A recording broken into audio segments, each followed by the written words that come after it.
Premier, c'est Nations Unies, le rapporteur spécial des questions de santé, qui dit, dans la plupart des pays, et c'est encore plus fort en Occident, la santé est un des secteurs les plus corrompus. Il est urgent de confronter la corruption et ses impacts sur le droit à la santé, en particulier avec plus de protection pour les lanceurs d'alerte. Donc Christian Perron, à qui je rends hommage par ailleurs, parce qu'il est d'un courage admirable, il a vraiment rempli le rôle de lanceur d'alerte. Il était président de la commission des maladies infectieuses, donc il sait quoi faire, il a vu les décalages, il les a fait savoir. On peut tous apprécier le degré de protection qu'il a reçu de tout le monde. Commission européenne, alors ça c'est hilarant, quand ils sont en train de magouiller éhontément comme ils sont en train de le faire maintenant, eh ben, ils relèvent que la corruption est quand même un problème. Ça, c'est un rapport de 2014, et il faut lire, le secteur de la santé, la vulnérabilité à la corruption est généralisée. Généralisée. Les commissions occultes et la corruption demeurent préoccupantes dans les marchés publics et le secteur pharmaceutique. Bon. Vous voyez, la Commission européenne est complotiste. Ça, c'est très connu, c'est le fameux rapport de la Chambre des communes en Angleterre, très souvent cité, mais c'est une analyse magnifique où il montre finalement que, d'abord, l'industrie pharmaceutique trahit systématiquement ses responsabilités, c'est-à-dire que son action n'est pas dirigée vers le fait d'améliorer la santé de la population, mais de maximiser les profits, parfois à n'importe quel prix. Et qu'elle a infiltré tous les systèmes de pouvoir. Alors c'est là où on perd les gens la plupart du temps. Ils disent « ouais, mais ça c'est complotiste, je ne peux pas croire que tout le monde soit dans le coup ». Eh bien si, c'est systémiquement comme ça, depuis au moins une quinzaine d'années, elle est hors de tout contrôle, elle s'infiltre à tous les niveaux. Donc on le voit par exemple en France avec l'Agence de sécurité du médicament, qui a changé de nom un certain nombre de fois à chaque scandale, j'ai envie de dire. Et puis on sait que 60%, c'était l'évaluation de Thierry Soucard en 2010, des gens qui travaillent là-dedans ont des liens directs avec l'industrie. Qu'est-ce que vous voulez que je dise ? Mon ancienne présidente, Rune Dreyfus, une femme magnifique, merveilleuse, qui a été ministre de la Santé, qu'est-ce qu'elle dit ? Lorsque j'étais en charge de la santé, je devais signer d'une main avec les pharmas, tandis que l'autre était attaché dans mon dos. Bonjour la démocratie. Ancienne ministre de la Santé d'Équateur, corruption est systématiquement embedded. C'est un secret dont personne ne parle, mais c'est une réalité. Les témoignages des anciens rédacteurs en chef, le New England Journal of Medicine s'est caractérisé de nouveau par une série d'inconduites scientifiques, mais ce qu'ils ont fait ces derniers mois, mais il faut oser, je veux dire, quand on est une revue de prestige et de référence, publier des papiers aussi bidouillés, falsifiés, voire frauduleux, faut pas manquer d'air. Et ben en 2002, le rédacteur en chef disant, je pense que c'est honteux à quel point on est au service de l'industrie.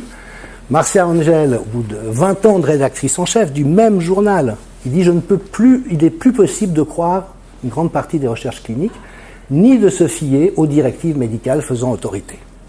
Voilà. La rédactrice en chef qui dit ça, elle dit, je ne suis pas venu de plaisir à cette conclusion, mais je ne peux pas arriver à aucune autre. Richard Horton, rédacteur en chef du Lancet, qui a publié l'étude MERA, dit en 2015, on a basculé du côté obscur, oui, ça n'empêche pas les rechutes. Et puis Richard Smith, ancien rédacteur en chef du British Medical Journal, qui dit en 2005, et vous verrez que ça a une certaine importance par rapport au pseudo-vaccin, disant que en fait, voilà, les revues sont des extensions marketing des compagnies pharmaceutiques, mais leur but n'est pas de publier de la science qui tienne la route.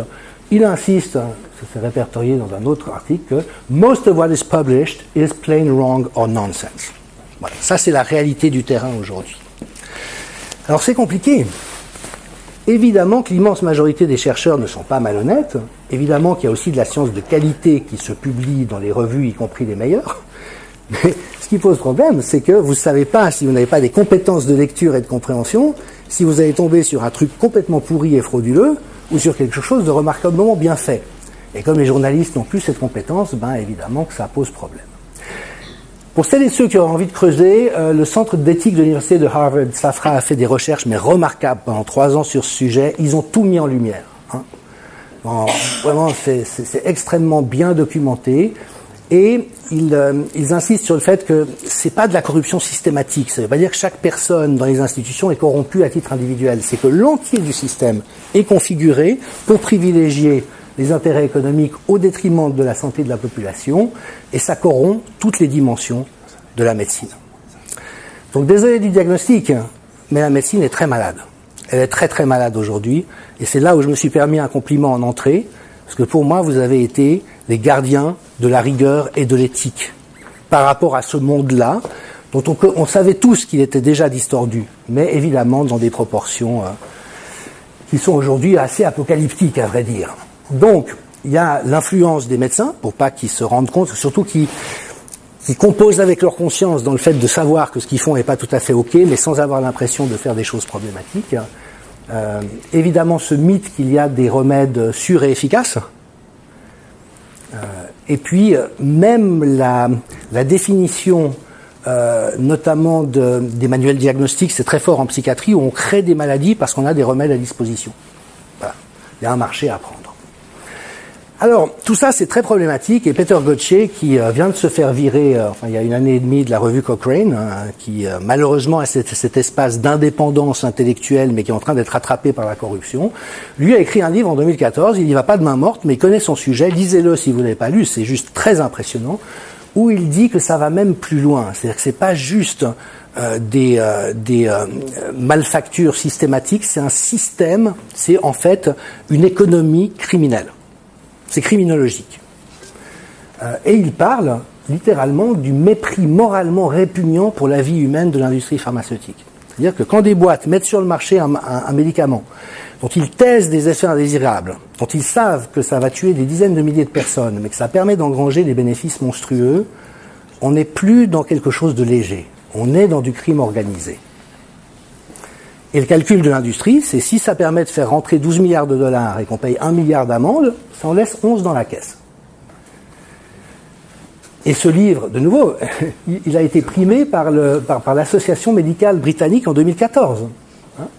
Et Richard Smith, toujours lui, dit, effectivement, il est effrayant de voir le nombre de liens qu'il y a entre cette industrie qui a basculé dans ce versant criminel et les pratiques habituelles de la mafia. C'est exactement les mêmes principes. Là, alors les Américains, ils sont amusants parce que c'est pas les derniers de la classe en termes de magouille, mais dans la culture anglo-saxonne, on aime bien la transparence. Donc, ils font des magnifiques tableaux où vous voyez toutes les condamnations depuis l'an 2000 des différentes firmes pharmaceutiques aux États-Unis, au civil et au pénal, le montant des amendes et le nombre de cas. Vous voyez Pfizer. Alors tout le monde fait confiance à Pfizer actuellement qui publie des études sans donner accès aux données.